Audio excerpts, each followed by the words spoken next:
نحمده ونصلي ونسلم على رسوله الكريم وعلى آله وأصحابه أجمعين. أما بعد، أعوذ بالله من الشيطان الرجيم. بسم اللہ الرحمن الرحیم. ناظرین و سامعین، السلام علیکم ورحمۃ اللہ وبرکاتہ. رمضان المبارک کی خصوصی نشریات. یکم رمضان سے آپ اکاڑوی ڈیجیٹل میڈیا، اکاڑوی فورم، کوکب نورانی اکاڑوی ان پیجز پر لائیو براہ راست دیکھ سن رہے ہیں. سوال و جواب بھی شامل کیے جاتے ہیں. پہلے صرف الگ دن تھے، لیکن اب روزانہ کی بنیاد پر جو سوال جمع ہو جاتے ہیں ان کو بھی شامل کیا جاتا ہے.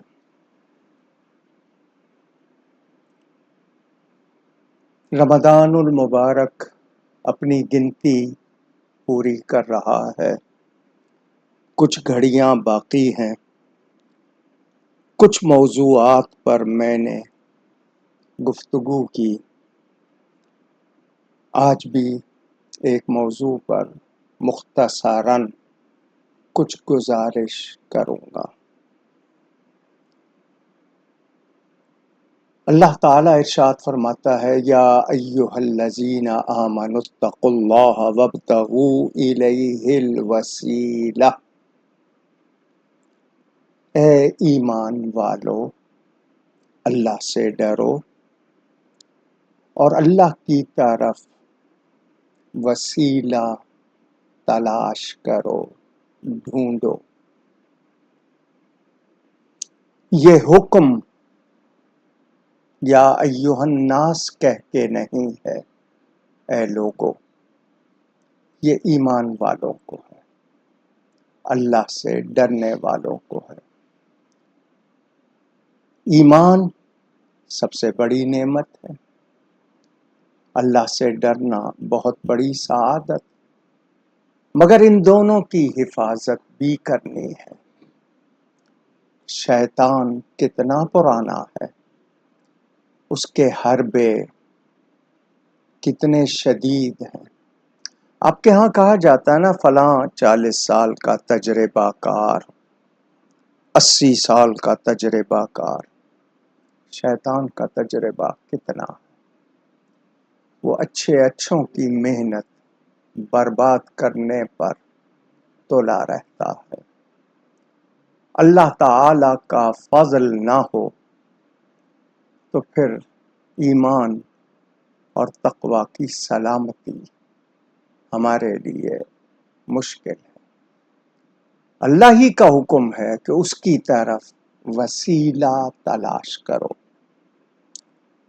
ہم کہتے ہیں زمانہ پر آشوب ہے. پر آشوب کہنے کا مطلب مسائل، مصائب، تکالیف، مصیبتیں، طرح طرح کی باتیں. اب یقینی، قطعی، کھلی باتوں کی بھی دلیل مانگی جاتی ہے. لوگ پوچھتے ہیں کہاں لکھا ہے. یہ پوچھنے والے کیا جانتے ہیں کہ قرآن کی آیات سے، احادیث نبوی سے مسئلہ کیسے نکالا جاتا ہے؟ استنباط کیسے معلوم کیا جاتا ہے؟ کیا انہیں طریقہ، سلیقہ، فن معلوم ہے؟ نہیں. تو پھر دلیل مانگتے ہیں. ہر چیز کو اپنی عقل یا سائنس کی میزان میں تولتے ہیں. ان کے پاس کتنی باتوں کی دلیل نہیں مگر ان کو مان لیتے ہیں۔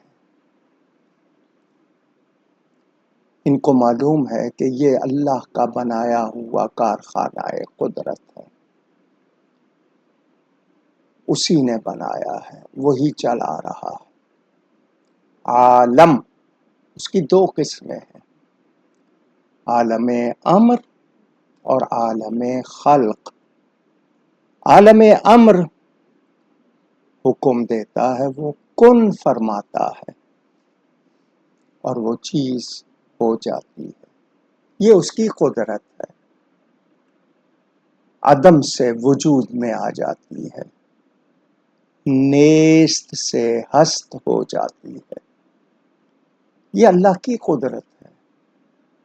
اس پر کوئی شک کرے تو پھر وہ اللہ کا ماننے والا نہیں۔ اللہ کے لیے کوئی کمزوری، کوئی مجبوری وغیرہ نہیں، یہ لفظ بھی اس کے لیے سوچے نہیں جا سکتے۔ عالم خلق میں اسباب، روح عالم امر کی اور جسم عالم خلق۔ آج تک روح کو کوئی دیکھ سکا ہے مگر مانتے ہیں۔ ان دونوں کا خالق بنانے والا اللہ تعالی ہے، ہر شے کا خالق، اللہ خالق کل شے، وہ ہر چیز کا بنانے والا۔ اب کوئی بری چیزوں کا نام لے کر جو اس کے عرف میں، رواج میں بری شمار ہوتی ہیں، ان کا نام لے کر یہ کہے کہ کیا اللہ نے یہ بنایا، یہ بنایا، تو یہ اس کے ذہن کی گندگی ہے کہ وہ صرف انہی چیزوں کا نام لے رہا ہے، اس کو اچھی چیزیں نظر نہیں آ رہی۔ بعض صورتوں میں ایسا کہنا کفر ہو جاتا ہے، کسی غلیظ نجس جانور کا نام لے کر کہے کہ اللہ اس کا خالق ہے، تو اس کو کائنات میں صرف وہی شے نظر آئی ہے۔ اس کا اس طرح کہنا توہین اور حقارت کے حوالے سے ہے، کفر ہو جائے گا۔ یہ کہیں گے اللہ ہر شے کا خالق ہے، یہ اس کی تعریف ہوگی۔ اپنا اپنا ذوق ہوتا ہے، ہر ایک کا اپنا اپنا ذہن ہوتا ہے۔ رازق بھی وہی ہے، رزق دینے والا، اور رزق کہتے ہیں دی ہوئی چیز کو۔ ہمارے ہاں رزق سے مراد صرف لوگ کھانا پینا لیتے ہیں، حالانکہ جو چیز بھی اللہ نے دی ہے وہ رزق ہے۔ میری عمر ہو، جسم ہو، میری صلاحیت ہو، اولاد ہو، سب رزق ہے، اللہ دینے والا ہے۔ ہمیں ذریعے اور وسیلے کے بغیر لقمہ، بائٹ جس کو آپ کہتے ہیں، وہ بھی نہیں ملتا۔ ناک کے وسیلے کے بغیر ہوا بھی ہمارے جسم میں نہیں جاتی۔ یہ عالم خلق جو ہے یہ سارا اسباب سے، وسائل سے مشروط ہے۔ انسان سوچتا دماغ سے ہے، دیکھتا آنکھ سے ہے، بولتا زبان سے ہے، سنتا کان سے ہے، پکڑتا ہاتھ سے ہے، چلتا پاؤں پیر سے ہے۔ دنیا میں آمد ہوئی تو ماں باپ ذریعہ بنے، پورا ایک پروسیس، مرد و عورت کا تعلق ہوا، سب کچھ اسباب کے ساتھ۔ یہ اسباب اور ذرائع خدا نہیں ہیں،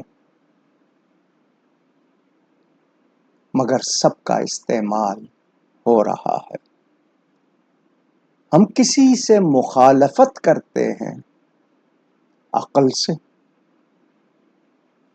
جو لوگ اللہ تعالی یا اس کے رسول صلی اللہ علیہ وسلم کے علم کا، شان کا انکار کرتے ہیں، وہ بھی اپنے علم یا ناقص عقل وہ جتنا رکھتے ہیں اسی سے کرتے ہیں۔ یہاں تک لوگوں نے لکھ دیا کتابوں میں کہ اللہ کو پہلے سے نہیں معلوم ہوتا، جب بندے کر لیتے ہیں تو پھر اللہ کو علم ہوتا ہے، معاذ اللہ۔ یہاں تک بھی کتابوں میں لکھا ہوا۔ اپنے اختیار کو مانتے ہیں اور اپنے اختیار سے رسول پاک صلی اللہ علیہ وآلہ وسلم کے اختیار کا انکار کرتے ہیں۔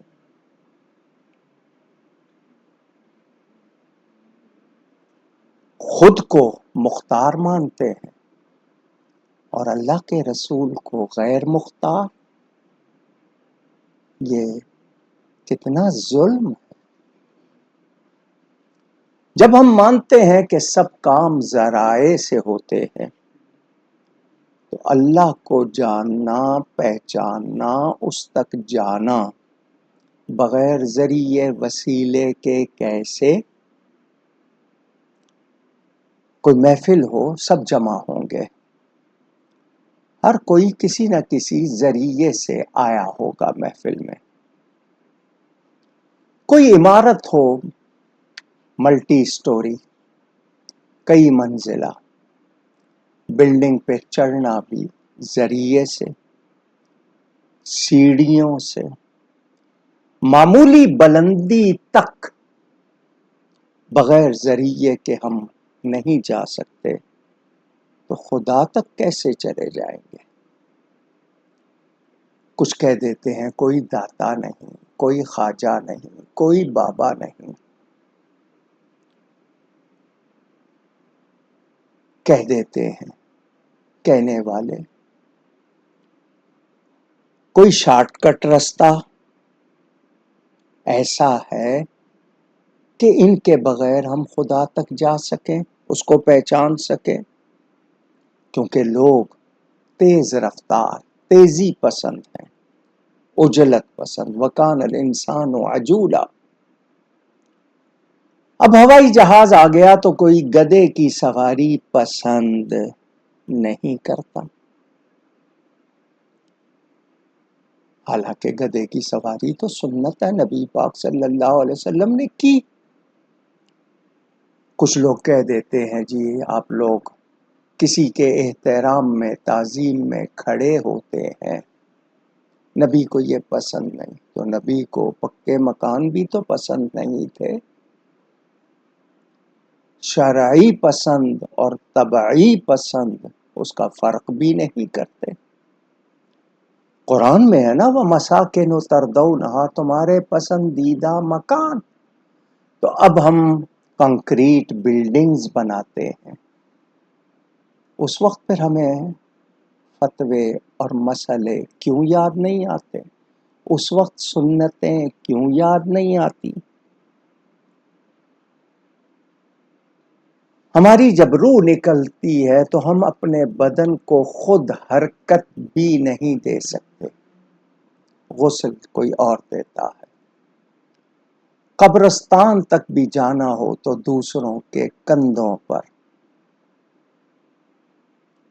دوسرے ہی نہلاتے ہیں، کفن پہناتے ہیں، دفن کرتے ہیں۔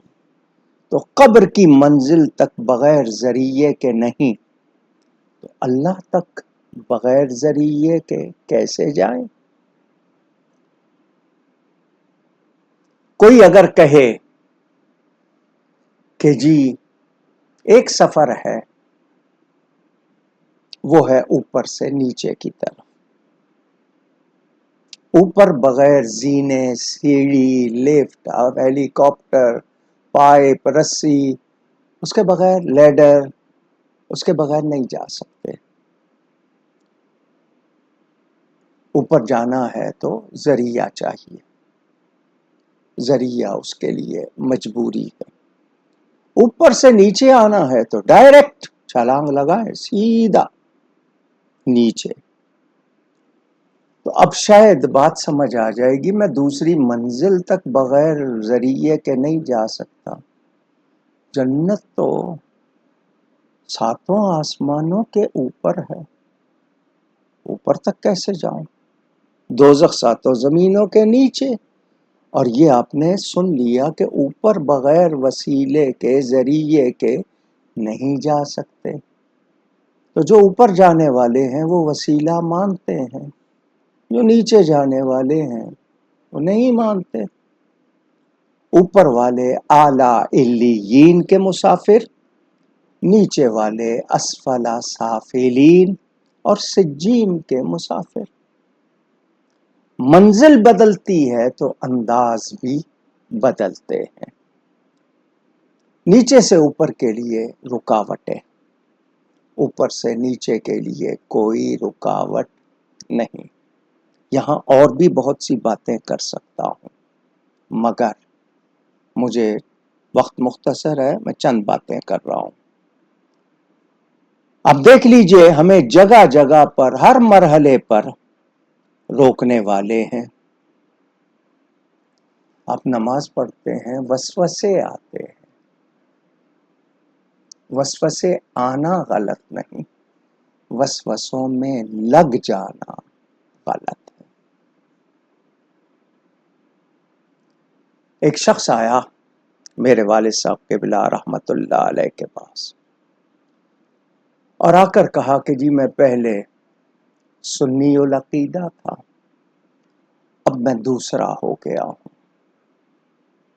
جب تک سنی العقیدہ تھا، نماز پڑھتا تھا، بہت وسوسے آتے تھے۔ اب جب سے میں سنی نہیں رہا، اب میں نماز آرام سے پڑھتا ہوں، وسوسے نہیں آتے، اتنا پریشان نہیں ہوتا۔ تو میں نے یہ جان لیا کہ یہ جو میرا نیا راستہ ہے یہ صحیح ہے، جو آپ والا پرانا راستہ تھا وہ صحیح نہیں۔ والد صاحب قبلہ رحمت اللہ علیہ مسکرائے اور فرمایا یہ بتاؤ کہ چور مالدار کے پاس آتا ہے یا کنگال کے پاس؟ اس نے کہا جی کنگال کے پاس کیا لینے جانا ہے، مالدار کے پاس ہی آئے گا۔ کہ بس تمہیں سمجھانا تھا، جب تک تمہارے پاس ایمان تھا شیطان بہکانے آتا تھا، تمہاری عبادت کو خراب کرنے کی کوشش کرتا تھا۔ اب تمہارے پاس ایمان نہیں رہا تو اس نے کہا اس پر کیا محنت کرنی ہے، اسے بہکانے کی کیا ضرورت، یہ تو بہک چکا۔ کچھ آپ نے سمجھا ہوگا۔ رکاوٹ، شیطان نے رکاوٹ ڈالی جب حضرت ابراہیم علیہ السلام اپنے شہزادے حضرت اسماعیل علیہ السلام کو بلا رہے ہیں قربانی کے لیے۔ شیطان راستے میں آیا تو حضرت ابراہیم علیہ السلام نے اس کو کنکر مارے، پتھر کے ٹکڑے۔ وہ بھاگ گیا، تھوڑا آگے بڑھے اسماعیل علیہ السلام، وہ پھر آیا، آپ نے پھر کنکر مارے، وہ بھاگ گیا۔ حضرت اسماعیل کچھ قدم آگے بڑھے، وہ پھر آیا، حضرت ابراہیم علیہ السلام نے تیسری مرتبہ کنکر مارے، وہ بالکل بھاگ گیا۔ انہی مقامات کو جمرات کہتے ہیں۔ مینا کے میدان میں حاجی ہر سال انہی 3 مقامات پر کنکر مارتے ہیں کیونکہ یہ ادا پسند آئی۔ مگر پیچھے سبق کیا ہے؟ جو اللہ کا حکم پورا کرنے میں رکاوٹ بنے وہ اس لائق ہے کہ اس کو کنکر مارے جائے، پتھر مارے جائے، اور ہم ان چیزوں کو پسند کرتے ہیں۔ آواز آ رہی ہے اذان کی اور ہم کھیل میں لگے ہوئے ہیں، ہم اذان سننا بھی نہیں چاہتے، ختم ہونے کا انتظار، جلدی ختم ہو یہ، تاکہ ہمارا وہ ڈرامہ یا کھیل ہم اس کو پھر توجہ سے دیکھ سکیں۔ کس لائق تھی وہ چیز اور ہم نے اس کو کس طرح بنا لیا، یہ میرے آپ کے لیے سبق، سوچنے کی بات۔ سیدنا غوث اعظم رضی اللہ تعالی عنہ کے پاس ایک نور کا حالہ بن گیا، سرکل بن گیا۔ آپ عبادت میں تھے، مصلی پر تھے، آواز آئی میں تمہارا رب ہوں، تم سے راضی ہوں، جاؤ میں نے تم کو نماز معاف کی۔ سیدنا غوث اعظم اللہ کے فضل سے بڑی شان والے، فوراً لا حول ولا قوت الا باللہ یہ کلمہ پڑھا، وہ جو سرکل بنا ہوا تھا روشنی کا وہ دھوئیں میں بدل گیا، اسموک۔ آواز آئی، تو نے مجھے پہچان لیا، میں شیطان ہوں، تجھے تیرا علم بچا گیا۔ کیونکہ غوث پاک نے سوچا نماز رسول اللہ کو معاف نہیں ہوئی، صحابہ کو معاف نہیں ہوئی، اہل بیت کو معاف نہیں ہوئی، امام علی مقام کربلا میں آخری وقت بھی سجدہ کر رہے ہیں، مجھے کیسے معاف ہو سکتی ہے؟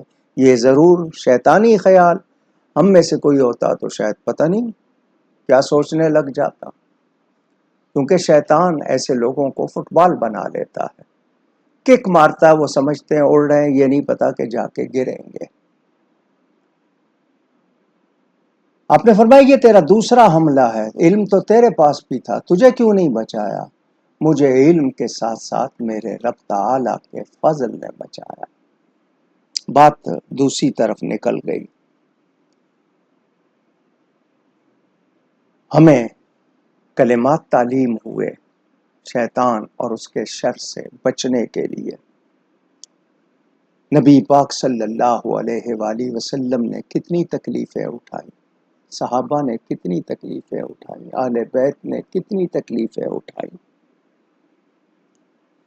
ہم حالانکہ کہتے ہیں انا للہ و انا الیہ راجعون، ہم اللہ ہی کے لیے ہیں اور ہم نے لوٹ کر اللہ ہی کی طرف جانا ہے، مگر ہمیں تو جانے کا خیال بھی نہیں ہے، ہم تو دنیا میں مگن ہیں، منصوبے ہیں ہمارے برسوں کے، پل کی خبر نہیں ہے ہمیں۔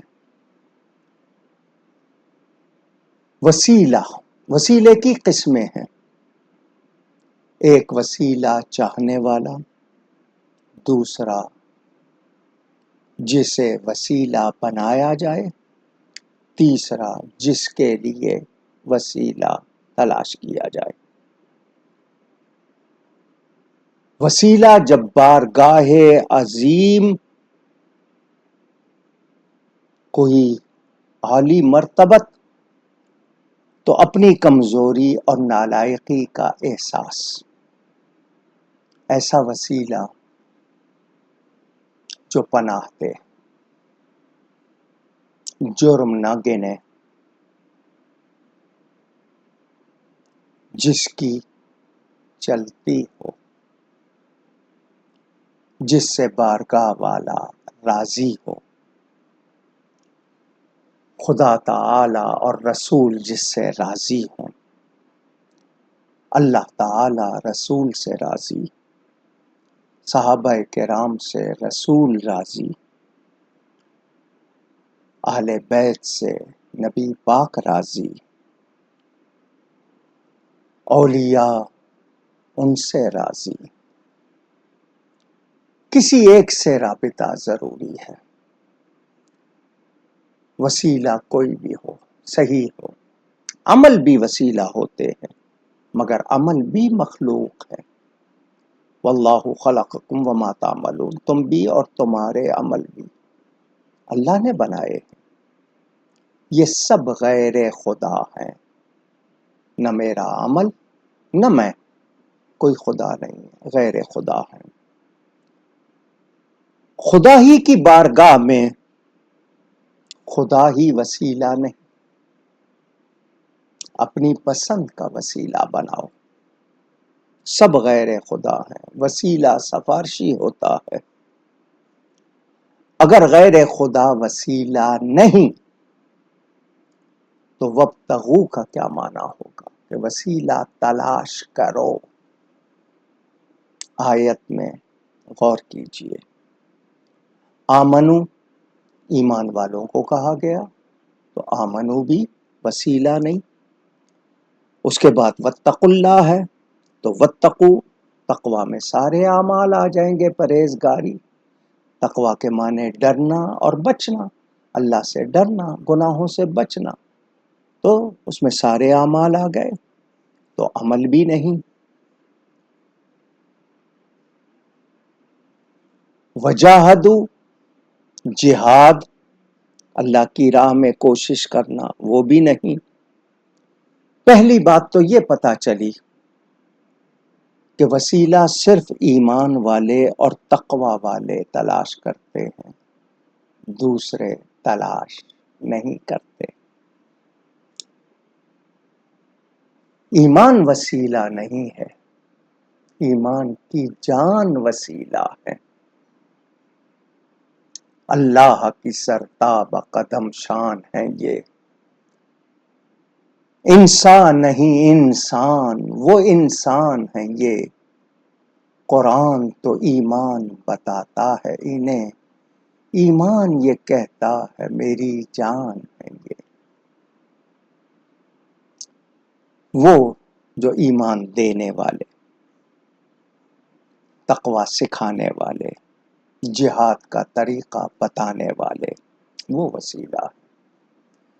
میں اگر اپنے عمل کو وسیلہ بناؤں تو میں اپنے عمل پہ دعویٰ کر سکتا ہوں کیا کہ میرا عمل بالکل صحیح، 100% پرفیکٹ، 100% صحیح؟ نہیں۔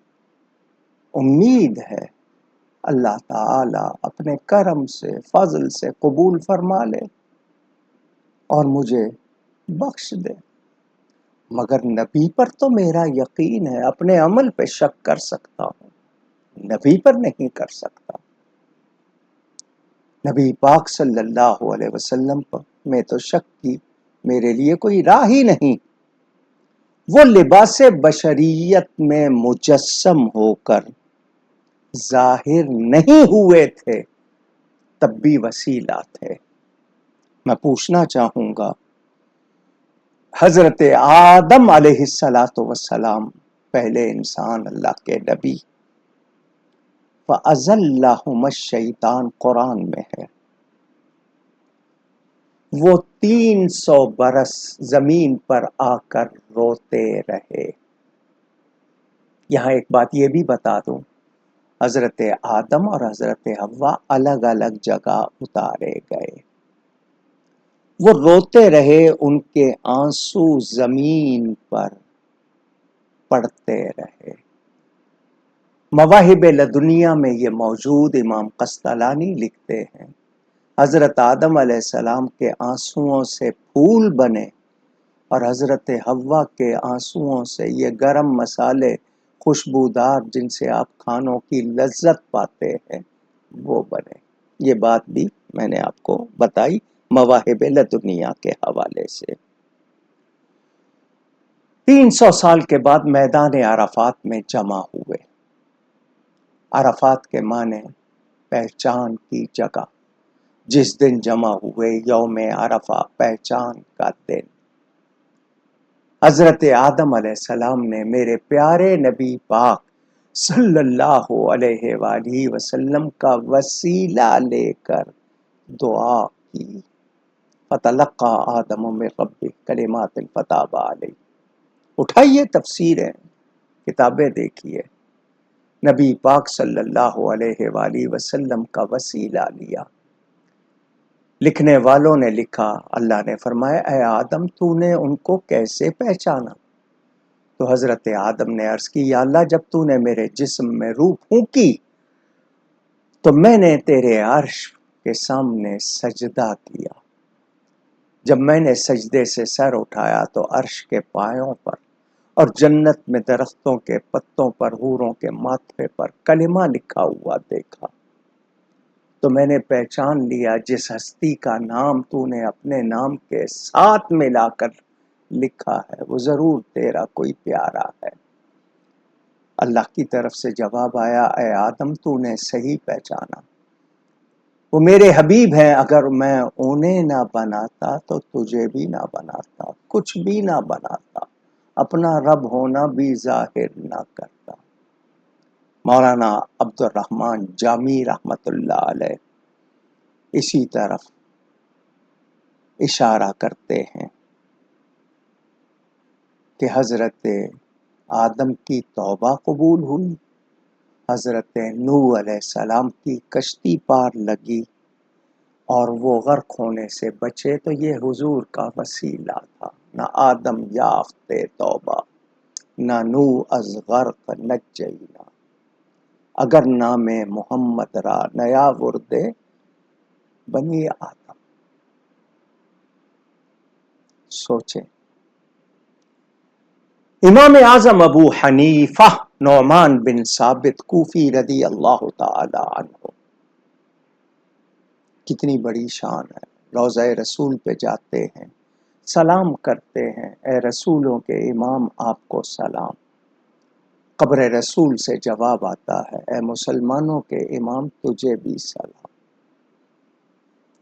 مسلمانوں کی اکثریت حنفی ہے، وہ کیا کہتے ہیں، انت الذی لما توسل آدم من ذلت بک فاز فہو اباک۔ حضرت آدم علیہ السلام نے بھی آپ کا توسل لیا اے رسول پاک، آپ ہی کی برکت سے، حالانکہ وہ جسمانی طور پر آپ کے باپ ہیں، مگر ان کی توبہ قبول ہوئی تو آپ کے وسیلے سے ہوئی۔ نبی کریم صلی اللہ علیہ وسلم کے چچا حضرت ابو الفاضل سیدنا عباس بن عبد المطلب رضی اللہ عنہما، حضور صلی اللہ علیہ وسلم ایک غزوہ سے تشریف لائے۔ حضرت عباس عرض کرتے ہیں، حضور میں نے اشعار لکھے ہیں، آپ کی شان میں پیش کرنا چاہتا ہوں۔ نبی پاک نے فرمایا، لا یفتد اللہ فاکا، ضرور پڑھو، اللہ اس منہ کو سلامت رکھے جس منہ سے میری نعت پڑھی جائے۔ وہ کیا کہتے ہیں، وَرَقْتَ نَارَ الْخَلِيلِ مُسْتَتِرًا فِي صُلْبِهِ أَنْتَ كَيْفَ يَحْتَرِقُ۔ جب حضرت ابراہیم علیہ السلام کو آگ میں ڈالا گیا تھا تو آپ بھی وہاں تشریف فرما تھے ان کی پشت میں، پھر آگ ان کو کیسے جلاتی؟ نبی پاک کے سامنے پڑھا جا رہا ہے۔ حدیث تین طرح کی ہوتی ہے، قولی، فعلی، تقریری۔ نبی پاک نے جو فرمایا وہ حدیث، وہ قولی ہو گئی۔ حضور صلی اللہ علیہ وآلہ وسلم نے جو کیا عمل وہ فعلی ہو گئی، کام۔ اور نبی کے سامنے کوئی بات کی جائے یا کام کیا جائے اور وہ انکار نہ کرے، منع نہ کرے، نکیر نہ فرمائے، اس کو حدیث تقریری کہتے ہیں۔ یہ نبی پاک کے سامنے وہ پڑھ رہے ہیں، نبی پاک نے ان کو منع نہیں کیا، اس سے آپ اندازہ کر لیں۔ حضرت عثمان بن حنیف، ان کا واقعہ موجود ہے۔ نابینا، جس کو اردو والے اندھا کہتے ہیں، بلائنڈ پرسن، بینائی کے لیے طالب دعا ہوئے۔ یہ نہیں فرمایا جاؤ کعبے میں جاؤ، ملتزم کعبے کے دروازے سے لپٹو، توبہ کرو، مقام ابراہیم پہ جاؤ، اللہ کی نشانیوں میں سے ہے، کھلی روشن نشانی۔ خدا کی رضا پر راضی رہو۔ عرض کی حضور تکلیف ہوتی ہے، صحابہ کو ناز تھا، انہیں پتا تھا یہ اللہ کے حبیب ہیں، اللہ ان کی بات نہیں ٹالتا۔ اعلیٰ حضرت اسی لیے فرماتے ہیں، کون دیتا ہے دینے کو منہ چاہیے، دینے والا ہے سچا ہمارا نبی۔ نبی پاک اللہ کی عطا خود فرماتے ہیں، انما انا قاسم واللہ یعطی، اللہ عطا کرنے والا، میں بانٹنے والا۔ ان کو حضور صلی اللہ علیہ وسلم دعا سکھاتے ہیں، اگر یہ دعا آپ نے پہلے سنی بھی نہیں تو یہ یاد کرے۔ دعا کرو، 2 رکعت نماز پڑھو، دعا کرو، اللہم انی اسألک و اتوجہ الیک بنبیک محمد النبی الرحمہ صلی اللہ علیہ وسلم۔ پھر میری طرف متوجہ ہو کر مجھے توجہ میں لا کر کہو، یا محمد، یا رسول اللہ کہہ لیں اس کی جگہ، صلی اللہ علیہ وسلم، انی قد توجہت بک الی ربی فی حاجتی ہذہ لتقضی لی، اور پھر اللہ سے کہو، اللہم فشفعہ فی۔ اس دعا میں کیا ہے؟ اس کے 3 حصے، توجہ۔ اللہ کی بارگاہ میں عرض کرو، یا اللہ میں تیری بارگاہ میں سوالی ہوں، تیری طرف توجہ کرتا ہوں، تیرے حبیب، تیرے نبی سیدنا محمد الرسول اللہ صلی اللہ علیہ وسلم کے ذریعے، اور پھر حضور کو پکارو، اور کہو یا رسول اللہ انی قد توجہت بک الی ربی فی حاجتی ہذہ لتقضی لی، اے اللہ کے رسول صلی اللہ علیہ وسلم، بے شک میں آپ کی طرف توجہ کرتا ہوں، اللہ کے بارگاہ میں نے حاجت پیش کی ہے، میں چاہتا ہوں کہ یہ میری حاجت پوری ہو جائے۔ اور پھر کہو اللہم فشفع فیہ، یا اللہ اپنے حبیب کی سفارش قبول فرما کر میرے لیے ایسا ہی کر دے، یعنی میری حاجت پوری کر دے۔ متعدد احادیث کی کتاب میں صحاح ستہ میں یہ موجود ہے، ابن ماجہ ہو، نسائی ہو، دیگر کتابوں میں یہ موجود ہے۔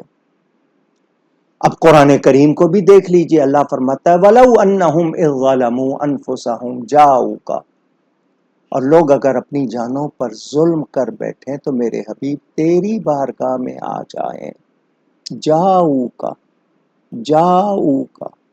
تمہارے پاس آ جائیں، اور آ کر کیا کریں؟ اللہ تعالی سے بخشش چاہیں، تو کیا بات بن جائے گی؟ نہیں۔ واستغفر لهم الرسول، اور رسول ان کے لیے بخشش چاہے، ان کی سفارش کرے، لوجد اللہ توابا رحیما، تو اللہ کو پالیں گے بہت توبہ قبول کرنے والا، مہربان۔ جو خدا کا گناہگار ہے وہ رسول کا بھی گناہگار ہے،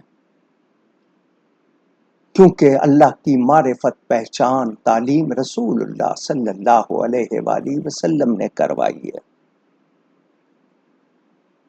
اب آپ کہیں گے کہ سب تو مدینہ نہیں جا سکتے، کرایہ نہیں ہے جسمانی طور پر یا مالی طور پر، تو روحانی طور پر نبی پاک پوری کائنات میں حاضر و ناظر ہے، روحانی اور نورانی طور پر، جسمانی طور پر نہیں، روحانی اور نورانی طور پر، فزیکلی نہیں، اسپریچولی اپنے جسم کے ساتھ مدینے میں ہے، اپنی نورانیت کے ساتھ پورے کائنات میں ہے۔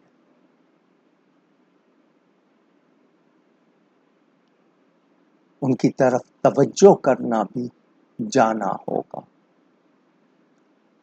ضروری نہیں ہے کہ جسم کے ساتھ ہی جائیں، ان کی طرف توجہ کرنا بھی ان کی طرف جانا ہوگا۔ ابو لہب مکہ میں تھا، حضرت اویس قرنی یمن میں تھے، وہ سامنے رہ کر بھی محروم تھا، وہ دور رہ کر بھی بارگاہ میں مقبول تھے۔ النبی اولیٰ بالمؤمنین من انفسہم، نبی مومنوں کی جانوں سے زیادہ قریب ہے، ان کی طرف توجہ کرنا بھی ان کی بارگاہ میں جانا ہوگا۔ جاؤ کا فرمایا، یہ مسجد نبوی میں جانا یا نبی کے پاس جانا؟ کچھ لوگ کہتے ہیں مسجد کی نیت کرو، نبی کی نیت نہ کرو۔ مسجدیں تو دنیا میں ہزاروں، لاکھوں، کروڑوں ہیں، اس کو مسجد نبوی کہا جاتا ہے۔ رسول اللہ صلی اللہ علیہ وسلم وہاں اپنی حقیقی حیات کے ساتھ موجود ہیں۔ کعبے کا خلیفہ نہیں ہے، مگر میرے سرکار کے خلیفہ ہیں، وارثین رسول، علماء حق، اولیاء حق۔ یہ جگہ جگہ قمقمے لگے ہوئے ہیں، فیض ان میں سب کا ہے۔ آپ کے گھر کے سامنے کھمبا لگا ہوا ہے، پول، لائٹ کہاں سے آ رہی ہے؟ پاور ہاؤس سے، مین جنریٹر سے۔ تو آپ پاور ہاؤس سے ڈائریکٹ کنیکشن نہیں لیتے، اپنے قریبی کھمبے سے، پول سے لیتے ہیں۔ پاور ہاؤس سے ہی بجلی کی فراہمی وہاں آ رہی ہے، درمیان میں سب اسٹیشن ہیں، ان کے جو دوسرے ہوتے ہیں وہ لگے ہوئے ہیں، پی ایم ٹی کہتے ہیں، آپ کیا کیا نام دیتے ہیں۔ تو اگر آپ اس سے تعلق جوڑیں گے تو پاور ہاؤس سے ہی تعلق جوڑے گا۔ ہم اللہ والوں سے اسی لیے تعلق جوڑتے ہیں کہ ان میں نبی ہی کا فیضان ہے، علماء حق، انبیاء ہی کے وارثین ہیں۔ وضو اصل ہوتا ہے، تیمم اس کا خلیفہ کہلاتا ہے۔ وضو سے فرض، سنت، نفل سب ادا کرتے ہیں۔ تو وہ بارگاہ، یہ دروازے۔ ایک تیر کا نشان کہیں نہ کہیں لگا ہوتا ہے، مثال کے طور پر لکھا ہو جامع مسجد گلزار حبیب، مین روڈ پر بورڈ لگا، نیچے تیر کا نشان، ایرو، وہ اشارہ کر رہا ہے کہ یہ جو بورڈ ہے یہ مسجد نہیں ہے، مسجد اس طرف ہے، وہ اشارہ علامتی اشارہ ہے۔ میزاب رحمت بھی دیکھا ہوگا کعبے کے چھت پر، وہ پرنالا، وہ ڈرین جس سے چھت پر آنے والا پانی آتا ہے، اس کا منہ مدینے کی طرف ہے، اس کو میزاب رحمت کہتے ہیں۔ وہ یہی اشارہ کر رہا ہے میں رحمت کا پرنالا ہوں، میرا منہ جس طرف ہے رحمت للعالمین وہاں تشریف فرما۔ ان اولیاء سے تعلق دامن مصطفیٰ سے وابستگی ہے۔ حضور صلی اللہ علیہ وسلم نے اپنے ہاتھ کو حضرت عثمان کا ہاتھ قرار دیا، اور رسول کے ہاتھ کے لیے خود قرآن میں موجود ہے کہ رسول کا ہاتھ اللہ کا ہاتھ، اللہ جسم جسمانیات سے پاک، مگر قرآن کے الفاظ موجود ہیں۔ حضرت ربیعہ سوال کرتے ہیں، سل، حضور ان کو حکم دیتے مانگو، وہ بھی کہتے ہیں اسألک، آپ سے مانگتا ہوں۔ احادیث آپ نے سنی بھی ہیں۔ الادب المفرد میں امام بخاری نے لکھا، سیدنا فاروق اعظم کے فرزند کا پاؤں سن ہو گیا، نم ہو گیا، ان سے کہا گیا کہ سب سے پیارے کا نام پکارو، انہوں نے فوراً یا محمدہ پکارا، الف ہے لگ جائے تو استغاثہ بن جاتا ہے، وہ پکارتے ہیں اسی وقت پاؤں ٹھیک ہو جاتا ہے۔ سویا پاؤں ٹھیک ہوتا ہے تو سوئی تقدیر بھی جاگ سکتی ہے، عقیدہ ہو، محبت ہو، یقین ہو۔ حضرت مولانا جامی کیا کہتے ہیں، ز مہجوری برآمد جان عالم، ترحم یا نبی اللہ ترحم۔ امام بوسیری قصیدہ بردہ میں کہتے ہیں، یا اکرم الخلق مالی من الوذ بہ سواک عند حلول الحادث العمم۔ اے اللہ کی مخلوق میں سب سے زیادہ عزت والے، مشکل پریشانی میں میرا آپ کے سوا کوئی نہیں ہے۔ علامہ اقبال بھی کہتے ہیں، نگاہ یا رسول اللہ نگاہ۔ حاجی امداد اللہ صاحب، جن کو علماء دیوبند اپنا پیر و مرشد کہتے ہیں، مانتے ہوتے تو اچھی بات تھی، کہتے ہیں، وہ بھی کہتے ہیں یا محمد مصطفیٰ فریاد ہے، اے حبیب کبریا فریاد ہے، سخت مشکل میں پھنسا ہوں آج کل، اے میرے مشکل کشا فریاد ہے۔ خود جناب اشرف علی تھانوی کہتے ہیں، لکھتے ہیں، یا شفیع العباد خذ بیدی انت فی الاضطرار معتمدی۔ اے بندوں کی شفاعت کرنے والے، دیکھیے یا کہہ کے پکار رہے ہیں یہ سب، اے بندوں کی شفاعت کرنے والے میری دستگیری کیجیے، آپ کے سوا کوئی نہیں ہے۔ ہدایت کون دیتا ہے؟ اللہ تعالی، تو پھر وسیلے کی کیا ضرورت؟ اگر آپ یہ کہیں مغفرت کون دیتا ہے؟ اللہ تعالی، تو پھر کیوں فرمایا واستغفر لهم الرسول، یستغفر لکم رسول اللہ، نبی کی کیا ضرورت؟ تو اللہ تعالیٰ نے ڈائریکٹ قرآن نہیں اتارا، آپ کو کھانا بھی ڈائریکٹ نہیں ملتا، کتنے مراحل ہیں۔ تو اللہ تعالی اپنی پہچان کراتا ہے، هو الذی ارسل رسولہ بالہدی ودین الحق، وہ ذات جس نے بھیجا اپنے رسول کو، وہ اپنی پہچان ہمیں کراتا ہے۔ تو اپنے حبیب کے ذریعے وسیلے سے کراتا ہے۔ انبیاء کرام کے آنے کا مقصد انہوں نے صحیح توحید سے آشنا کرایا۔ انبیاء وسیلہ ہے، مقصد معرفت الہی ہے۔ کہتے ہیں مقصد کے بعد وسیلے کی ضرورت نہیں رہتی، تو مقصد محدود ہوگا تو وسیلہ بھی محدود ہوگا، مقصد لامحدود ہوگا تو وسیلہ بھی لامحدود ہوگا۔ قبر میں صرف ایک سوال نہیں ہوتا، من ربوں کا، ما دینوں کا، من نبیوں کا، 3 سوال ہوتے ہیں۔ حشر میں بھی نبی پاک ہی وسیلہ بنیں گے۔ اور پھر نمازیں تو 50 فرض ہوئی تھیں، جو کہتے ہیں وفات پایا ہوا وسیلہ نہیں بنتا۔ موسیٰ علیہ السلام وسیلہ بنے یا نہیں بنے؟ 45 معاف ہوئی تو ان کے وسیلے سے ہوئی۔ تو وسیلہ لینا ہرگز غلط نہیں۔ جو وسیلے کے منکر ہیں وہ ناسمجھ ہیں۔ میں نے مختصراً کچھ باتیں وسیلے کے حوالے سے آپ کو بتائیں۔ ہم جب بھی دعا کرتے ہیں یا اللہ اپنے حبیب پاک کے صدقے، یا اللہ اپنے پیاروں کے صدقے، نبی پاک کا وسیلہ، اللہ کے پیاروں کا وسیلہ، اور کہنے والے نے اسی لیے کہا جب بھی مانگو تو وسیلے سے انہی کے مانگو، اس وسیلے سے کرم اور دوبالا ہوگا۔ یہ موضوع بہت طویل، میں نے بہت مختصراً کچھ باتیں عرض کی۔ اللہ تعالی ہمیں صحیح عقیدوں پر قائم رکھے، اور نبی پاک صلی اللہ علیہ وسلم کے ہی صدقے ہمارے ایمان کی بھی حفاظت فرمائے اور آخرت میں ہماری بخشش بھی فرمائے۔ سوال آ گئے ہیں تو اس لیے یہاں گفتگو روک رہا ہوں۔ رافع صاحب جی۔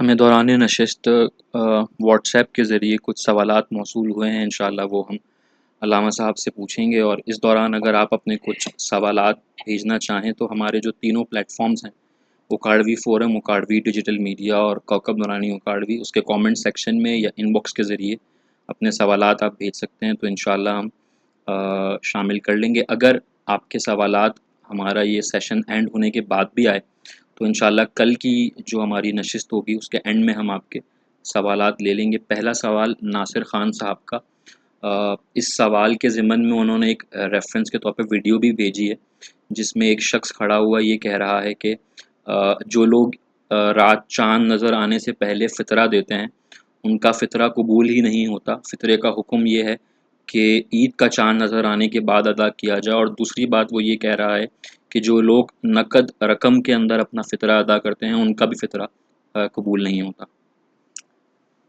ان محترم نے جو بات کی ہے، اب ان کا یہ کہنا کہ نہیں ہوتا تو انہوں نے آگے کوئی اپنی طرف سے دلیل پیش کی ہے؟ جو دعویٰ وہ کر رہے ہیں کہ نہیں ہوتا تو کوئی دلیل پیش کریں، کیونکہ دعویٰ بغیر دلیل کے تو ثابت نہیں ہوگا۔ امت 1400 کتنے برس سے جو عمل کر رہی ہے، ان لوگوں کی باتیں جو آج فتنے نئے نئے اٹھا رہے ہیں، ان کو دیکھا جائے تو 1400 سال میں پھر سارے لوگ معاذ اللہ غلط تھے، صرف یہی صحیح ہے جو آج بول رہے ہیں۔ پورا دین کسی کو سمجھ نہیں آیا، صرف انہی کو سمجھ آیا ہے۔ عجیب بات ہے یہ لوگ جو کرتے ہیں۔ اب حضور صلی اللہ علیہ وسلم کا اعلان کہ نماز عید سے قبل فطرہ ادا کرنے کا حکم، یہ فرمان میں موجود ہے۔ یکم رمضان سے لے کر عید الفطر کا چاند ہونے، بلکہ عید کی نماز سے قبل آپ فطرہ ادا کر سکتے ہیں۔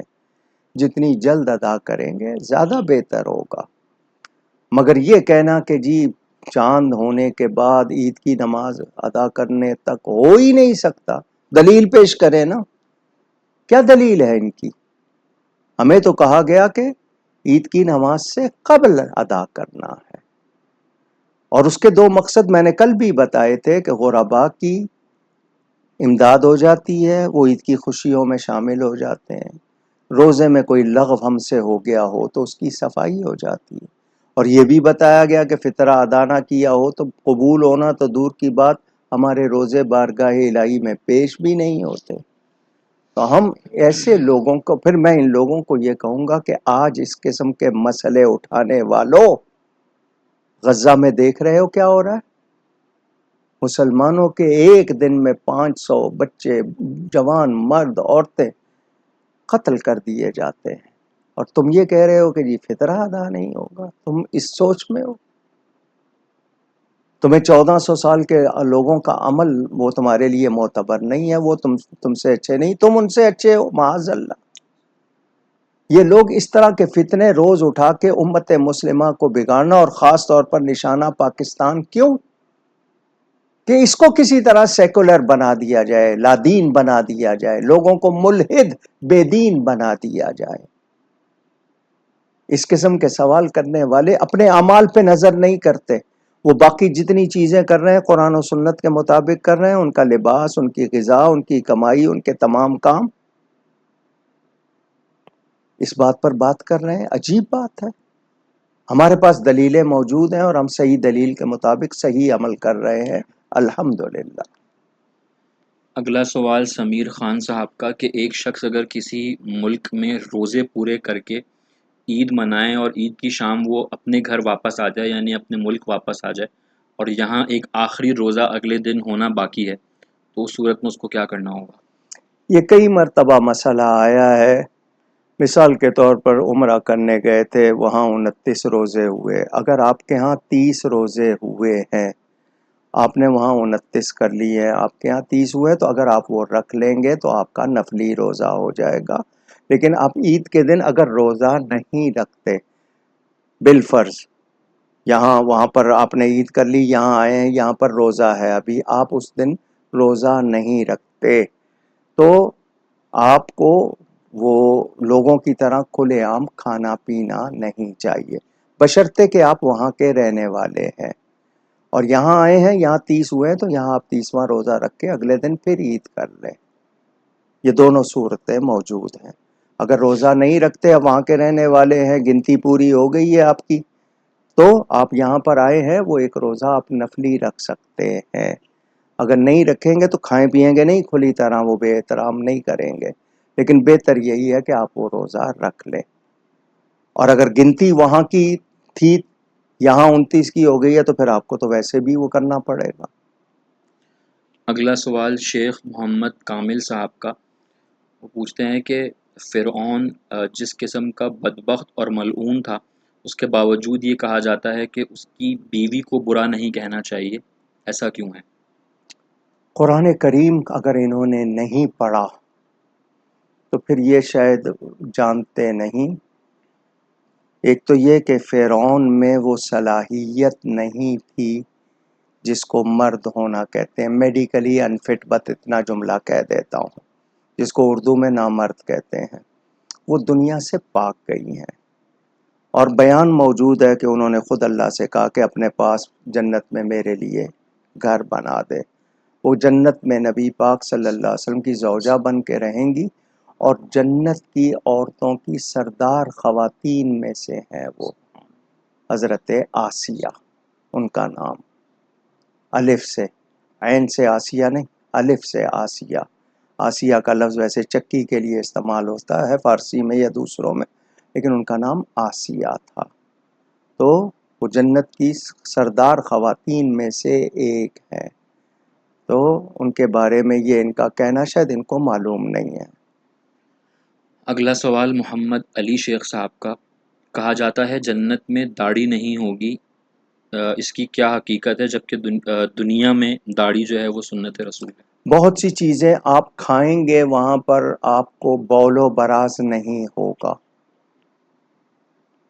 آپ کتنا پانی پیتے ہیں، آپ کو فوراً بول، پیشاب کو کہتے ہیں یورین کو، براز آپ کے نمبر 2 جس کو آپ پاخانہ کہتے ہیں. بول و براز عربی کے لفظ ہیں، اچھے ہیں اس لیے ہم وہ بول دیتے ہیں. تو وہاں یہ بھی نہیں ہوگا، حالانکہ آپ کھائیں گے بھی پئیں گے بھی. تو جب حالت بدلے گی اللہ تعالیٰ نے وہاں احکام کہ وہاں پر لازمی بات ہے بالوں کا بڑھنا، پھر ان کا وہ کسی خاص مقدار تک بڑھ جانا، تو اللہ تعالیٰ وہاں پر نہیں رکھے گا، مگر دنیا میں اللہ نے اگائے ہیں تو یہاں رکھے۔ نبیوں کی سنت ہے، حضور نے فرمایا امرانی ربی، مجھے میرے رب نے حکم دیا ہے داڑھی رکھنے کا، تو نبیوں کی سنت اور اس کا مڈانا گناہ ہے، حرام ہے۔ تو جنت کے احکام اگر آپ دنیا میں رہ کر جنت میں جانا چاہتے ہیں تو دنیا میں وہ کام کریں جن کا حکم دیا گیا ہے، جنت میں جب پہنچیں گے وہاں کی نعمتوں کا مزہ لیجیے گا۔ یہ آج کی نشست کا آخری سوال ہوگا انشاءاللہ۔ اس کے بعد اگر آپ کے کچھ سوالات نشست کے بعد بھی ہمیں موصول ہوں گے کامنٹ سیکشن میں یا ان باکس میں، تو انشاءاللہ وہ کل شامل کر لیے جائیں گے، لیکن کامنٹ کے ذریعے یا ان باکس کے ذریعے اپنا سوال بھیجتے ہوئے ایک چیز کا خیال رکھیں کہ اگر آپ کی آئی ڈی آپ کے اصل نام کے ساتھ نہیں ہے تو اپنا اصل نام اور شہر کا نام سوال کے ساتھ بھیج دیں تاکہ آپ کا سوال شامل کر لیا جائے۔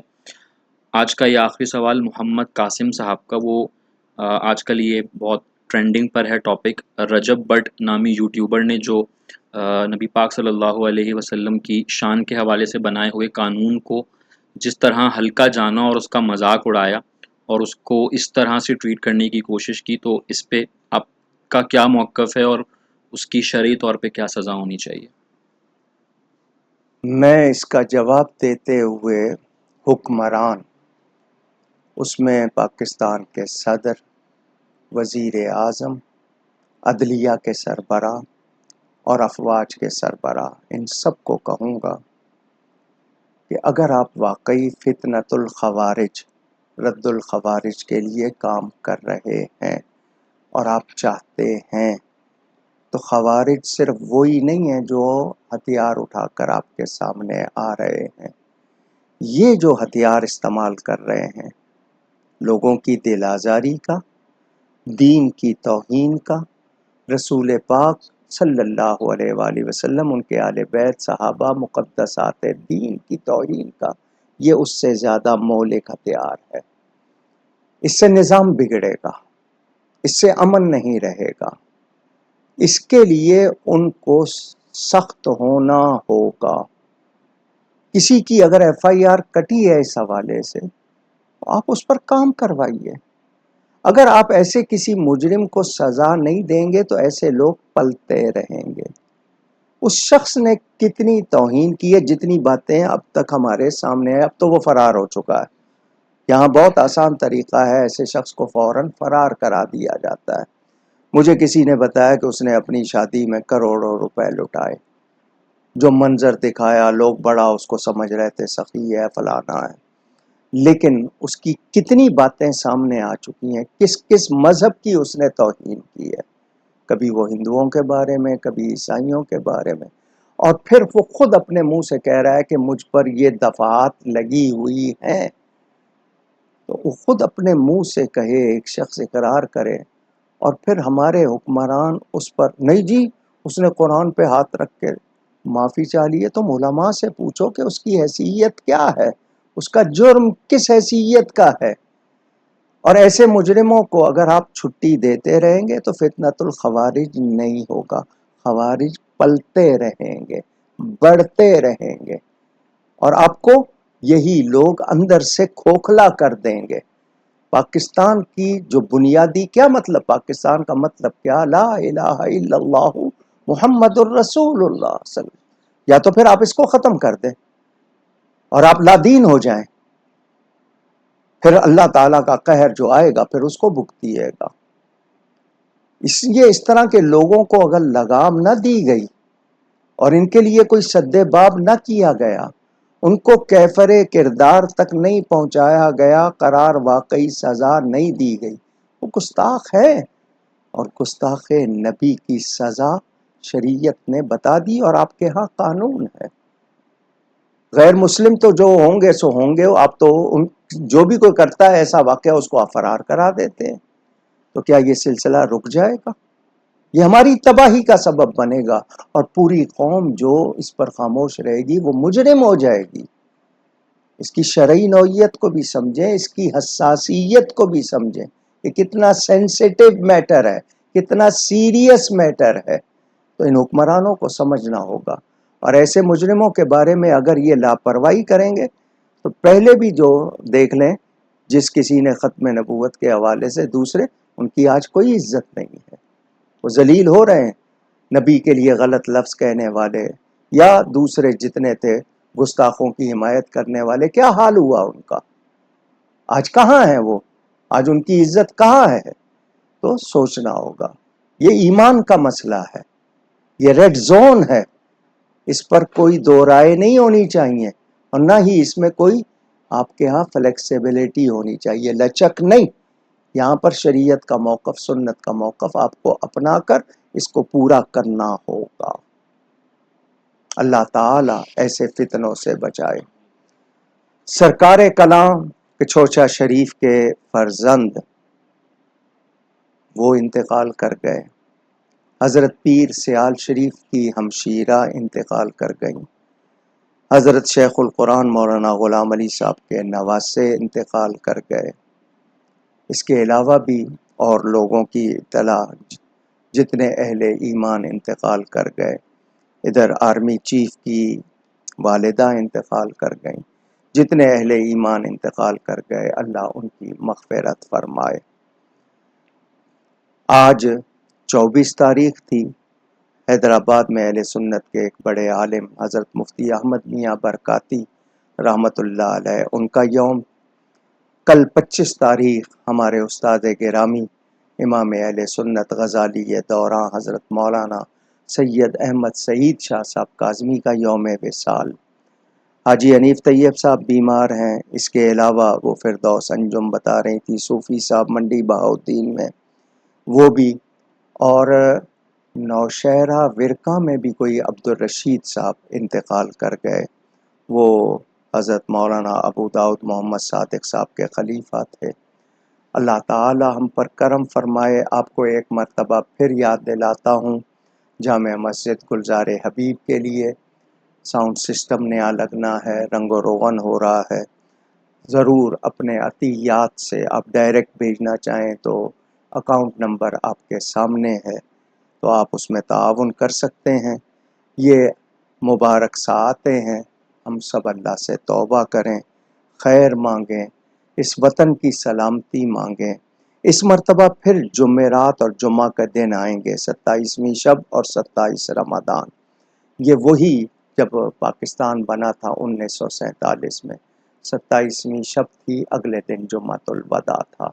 اتفاق سے پھر وہی دن آ رہے ہیں۔